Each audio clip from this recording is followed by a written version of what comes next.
ओम शांति। 3 फरवरी 2025 बाबा के महावाक्य। मीठे बच्चे, आत्मा रूपी ज्योति में ज्ञान योग का घृत डालो तो ज्योत जगी रहेगी। ज्ञान और योग का कॉन्ट्रास्ट अच्छी रीति समझना है। प्रश्न, बाप का कार्य प्रेरणा से नहीं चल सकता, उन्हें यहाँ आना ही पड़े क्यों? उत्तर, क्योंकि मनुष्यों की बुद्धि बिल्कुल तमो प्रधान है। तमो प्रधान बुद्धि प्रेरणा को कैच नहीं कर सकती। बाप आते हैं तब तो कहा जाता है, छोड़ भी दे आकाश सिंहासन। गीत छोड़ भी दे आकाश सिंहासन। ओम शांति। भक्तों ने यह गीत बनाया है, अब इसका अर्थ कैसा अच्छा है। कहते हैं, आकाश सिंहासन छोड़कर आओ। अब आकाश तो है यह है रहने का स्थान। आकाश से तो कोई चीज आती नहीं।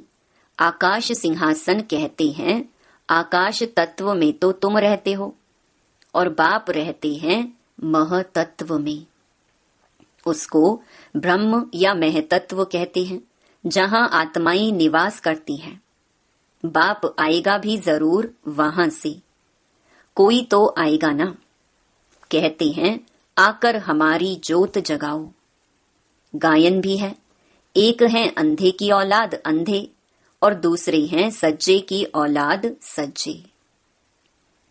धृतराष्ट्र और युधिष्ठिर नाम दिखाते हैं, अभी यह तो औलाद है रावण की। माया रूपी रावण है ना, सबकी रावण बुद्धि है। अब तुम हो ईश्वरीय बुद्धि। बाप तुम्हारी बुद्धि का अब ताला खोल रही है। रावण ताला बंद कर देते हैं। कोई किसी बात को नहीं समझते हैं तो कहते हैं यह तो पत्थर बुद्धि है। बाप आकर यहाँ ज्योत जगाएंगे ना। प्रेरणा से थोड़े ही काम होता है। आत्मा जो सतो प्रधान थी, उनकी ताकत अब कम हो गई है, तमो प्रधान बन गई है, एकदम झुंझार बन पड़ी है। मनुष्य कोई मरते हैं तो उनका दीवा जलाते हैं। अब दीवा क्यों जलाते हैं? समझते हैं ज्योत बुझ जाने से अंधियारा ना हो जाए, इसलिए ज्योत जगाते हैं। अब यहाँ की ज्योत जगाने से वहां कैसे रोशनी होगी? कुछ भी समझते नहीं। अभी तुम सेंसिबल बुद्धि बनते हो। बाप कहते हैं, मैं तुमको स्वच्छ बुद्धि बनाता हूँ, ज्ञान घृत डालता हूँ। है यह भी समझाने की बात। ज्ञान और योग दोनों अलग चीज हैं। योग को ज्ञान नहीं कहेंगे। कोई समझते हैं भगवान ने आकर यह भी ज्ञान दिया ना कि मुझे याद करो, परंतु इसे ज्ञान नहीं कहेंगे। यह तो बाप और बच्चे हैं। बच्चे जानते हैं कि यह हमारा बाबा है, इसमें ज्ञान की बात नहीं कहेंगे। ज्ञान तो विस्तार है, यह तो सिर्फ याद है। बाप कहते हैं, मुझे याद करो बस। यह तो कॉमन बात है, इनको ज्ञान नहीं कहा जाता। बच्चे ने जन्म लिया सो तो जरूर बाप को याद करेगा ना। ज्ञान का विस्तार है। बाप कहते हैं, मुझे याद करो, यह ज्ञान नहीं हुआ। तुम खुद जानते हो हम आत्मा हैं, हमारा बाप परम आत्मा परमात्मा है, इसे ज्ञान कहेंगे क्या? बाप को पुकारते हैं। ज्ञान तो है नॉलेज, जैसे कोई एमए पढ़ते हैं, कोई बीए पढ़ते हैं, कितनी ढेर किताब पढ़नी होती है। अब बाप तो कहते हैं, तुम हमारे बच्चे हो ना, मैं तुम्हारा बाप हूँ, मेरे से ही योग लगाओ, अर्थात याद करो। इसको ज्ञान नहीं कहेंगे। तुम बच्चे तो हो ही, तुम आत्माएं कब विनाश को नहीं पाती हो। कोई मर जाते हैं तो उनकी आत्मा को बुलाते हैं। अब वह शरीर तो खत्म हो गया, आत्मा भोजन कैसे खाएगी? भोजन तो फिर भी ब्राह्मण खाएंगे, परंतु ये सब हैं भक्ति मार्ग की रस्म। ऐसे नहीं कि हमारे कहने से वह भक्ति मार्ग बंद हो जाएगा।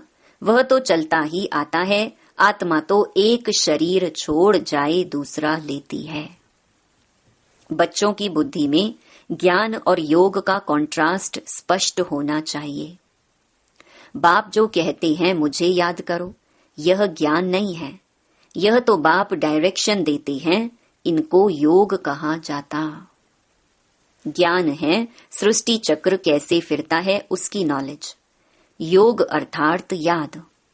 बच्चों का फर्ज है बाप को याद करना, वह है लौकिक, यह है पारलौकिक। बाप कहते हैं मुझे याद करो, तो ज्ञान अलग चीज हो गई। बच्चे को कहना पड़ता है क्या कि बाप को याद करो। लौकिक बाप तो जन्मते ही याद रहता है, यहाँ बाप की याद दिलानी पड़ती है। इसमें मेहनत लगती है। अपने को आत्मा समझ बाप को याद करो, यह बहुत मेहनत का काम है। तब बाबा कहते हैं योग में ठहर नहीं सकते हैं। बच्चे लिखते हैं बाबा याद भूल जाती है। ऐसे नहीं कहते कि ज्ञान भूल जाता है। ज्ञान तो बहुत सहज है, याद को ज्ञान नहीं कहा जाता। इसमें माया के तूफान बहुत आते हैं।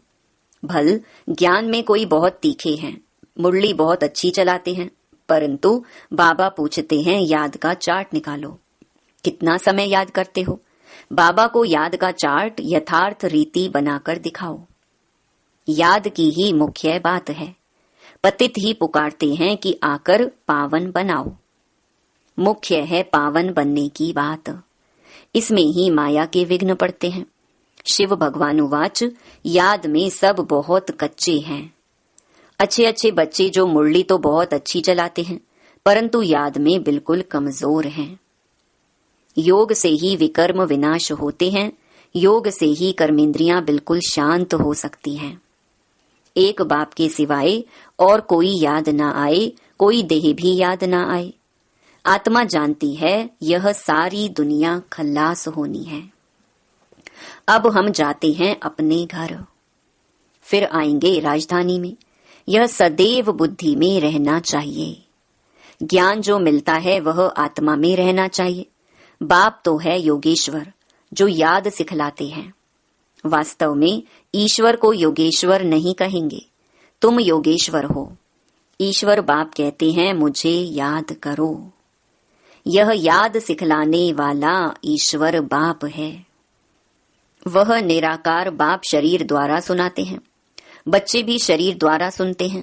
कई तो योग में बहुत कच्चे हैं, बिल्कुल याद करते ही नहीं। जो भी जन्म जन्मांतर के पाप हैं सबकी सजा खाएंगे। यहाँ आकर जो पाप करते हैं वह तो और ही 100 गुना सजा खाएंगे। ज्ञान की तिक तिक तो बहुत करते हैं, योग बिल्कुल ही नहीं है, जिस कारण पाप भस्म नहीं होते, कच्चे ही रह जाते हैं। इसीलिए सच्ची सच्ची माला 8 की बनी है। 9 रतन गाए जाते हैं। 108 रतन कब सुने हैं।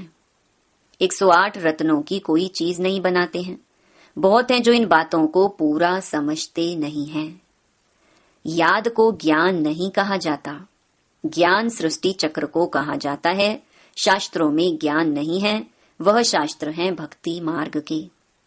बाप खुद कहते हैं मैं इनसे नहीं मिलता, साधुओं आदि सबका उद्धार करने में आता हूँ। वह समझते हैं ब्रह्म में लीन होना है, फिर मिसाल देते हैं पानी के बुदबुदे का। अभी तुम ऐसे नहीं कहते, तुम तो जानते हो हम आत्माएं बाप के बच्चे हैं। माँ मेकम याद करो यह अक्षर भी कहते हैं, परंतु अर्थ नहीं समझते।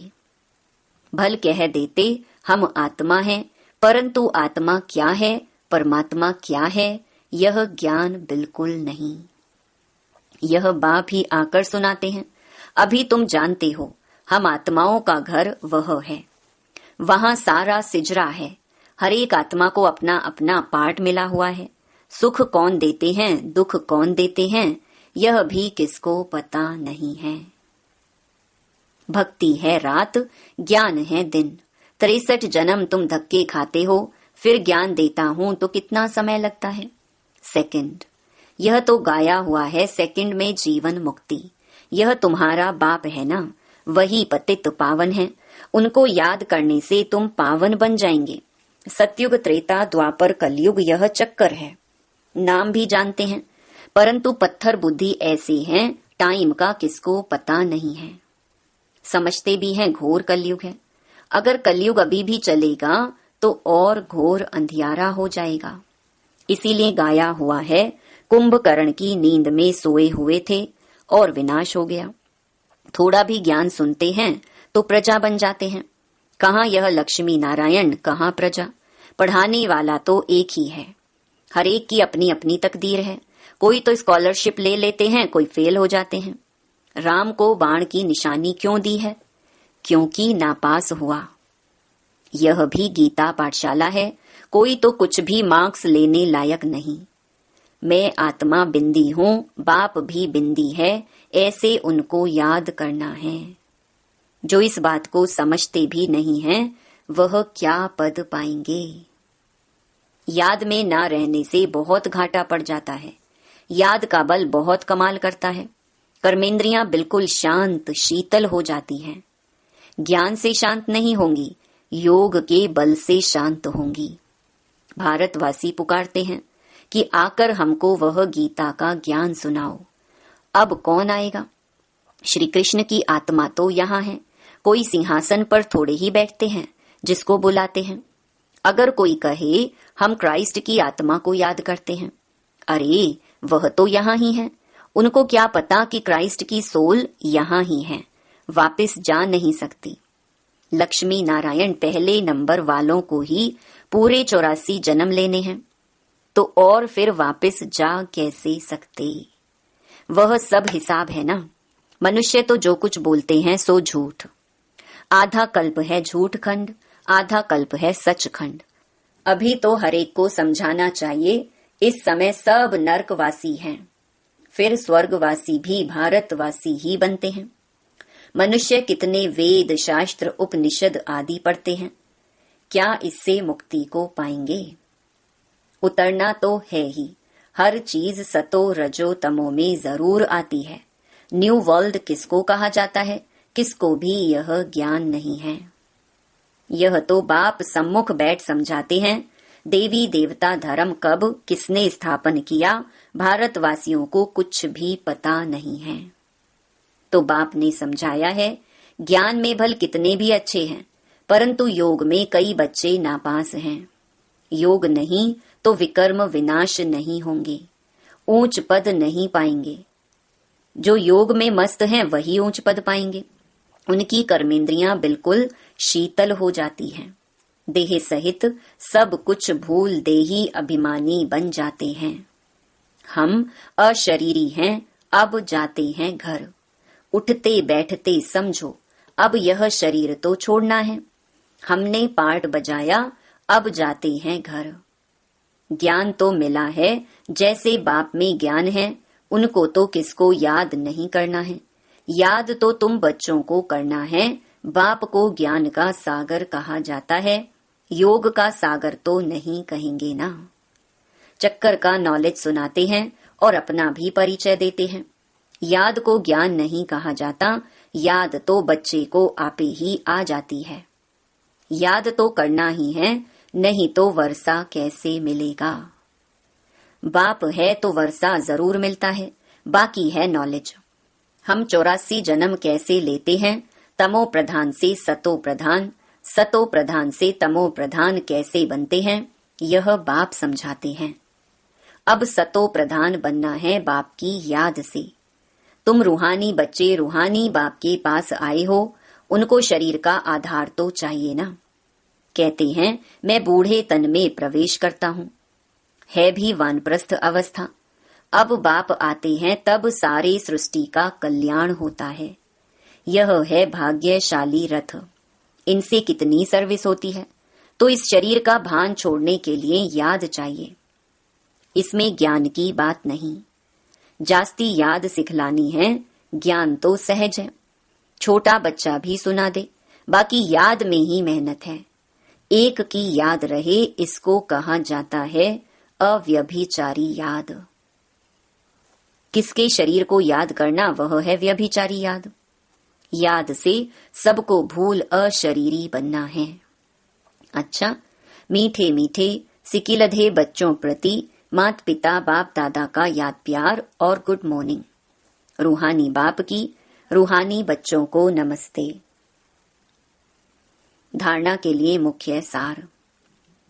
पहला, याद के बल से अपनी कर्मेंद्रियों को शीतल शांत बनाना है। फुल पास होने के लिए यथार्थ रीति बाप को याद कर पावन बनना है। दूसरा, उठते बैठते बुद्धि में रहे कि अभी हम यह पुराना शरीर छोड़ वापस घर जाएंगे। जैसे बाप में सब ज्ञान है, ऐसे मास्टर ज्ञान सागर बनना है। वरदान, कंबाइंड स्वरूप की स्मृति द्वारा श्रेष्ठ स्थिति की सीट पर सेट रहने वाले सदा संपन्न भव। संगम युग पर शिव शक्ति के कंबाइंड स्वरूप की स्मृति में रहने से हर असंभव कार्य संभव हो जाता है। यही सर्वश्रेष्ठ स्वरूप है। इस स्वरूप में स्थित रहने से संपन्न भव का वरदान मिल जाता है।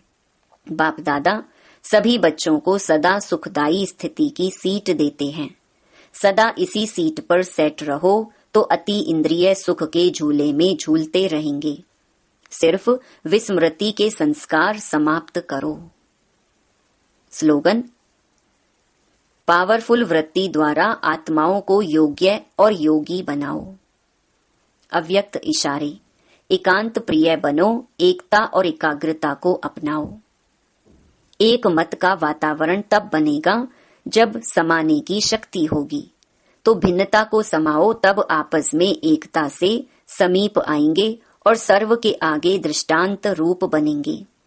ब्राह्मण परिवार की विशेषता है अनेक होते भी एक। यह एकता का वाइब्रेशन सारे विश्व में एक धर्म, एक राज्य की स्थापना करेगा। इसीलिए विशेष अटेंशन देकर भिन्नता को मिटाकर एकता लानी है। ओम शांति।